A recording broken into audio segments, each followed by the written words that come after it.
மகர ராசிக்காரர்களுக்கு ஒரு சுபகாரியம் நடக்க போறிய காலத்துல ஏன் எதுக்குன்னே தெரியாம நிக்குது அப்படின்னு சொன்னா மறைமுக எதிரிகள் செய்த சதிவலை. மகர ராசிக்காரர்களுக்கு ஒரு வீடோ தொழிலோ நிறுவனமோ பாதியில நிக்குதுன்னு சொன்னா மறைமுக எதிரிகள் செய்த சதிவலை. மகர ராசிக்காரர்களுடைய வாழ்க்கையில ஒரு வெளிச்சம் வரப்போகும்போது கெட்ட பேர் வருது அப்படின்னு சொன்னா எதிரிகள் செய்த சதிவலை. மகர ராசிக்காரர்களுக்கு ஒரு பதவி உயர்வு கிடைக்க போகுது, ஒரு பதவி கிடைக்க போகுது, ஒரு இடமாற்றம் கிடைக்க போகுது. கடைசி நேரத்துல காத்திருந்து பொறுமையா இருந்த மகர ராசிக்காரர்களுக்கு, ஏன்னா பொறுமை காத்திருப்புங்கிறது மகர ராசிக்காரர்களுடைய மிகப்பெரிய பலம்.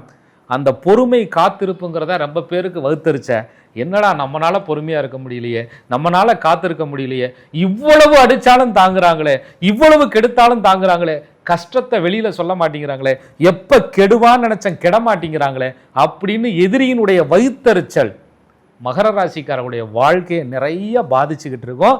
இவங்களுக்கு சுபகாரியங்கள் தடை ஏற்படுது, இவங்களுக்கு வளர்ச்சி முட்டுக்கட்டை ஆகுது, இவர்களுடைய முன்னேற்றம் நிறுத்தப்படுது, இவர்களுக்கு உயர்வு என்பது தடுக்கப்படுதுன்னு சொன்னா மகர ராசிக்காரர்களுக்கு மறைமுகமான தீய சக்திகள், மறைமுகமான தீய எதிரிகள் இவங்களை போட்டு பாடுபடுத்திக்கிட்டு இருக்காங்க அப்படின்னு அர்த்தம்.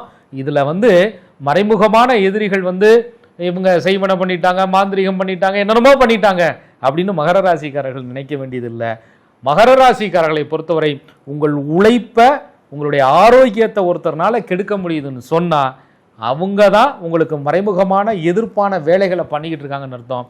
சுய ஜாதகத்துல லக்கணத்தை பொறுத்து அந்த எதிரி பாவத்தை கரெக்டா மகர ராசிக்காரர்கள் தெரிஞ்சுக்கிட்டு அதை வேறு இருக்கக்கூடிய சக்தி வழிபாடுகளை மகர ராசிக்காரர்கள் செய்யும் பொழுது மறைமுக எதிர்ப்பை மகர ராசிக்காரர்கள் சமாளிக்கலாம்.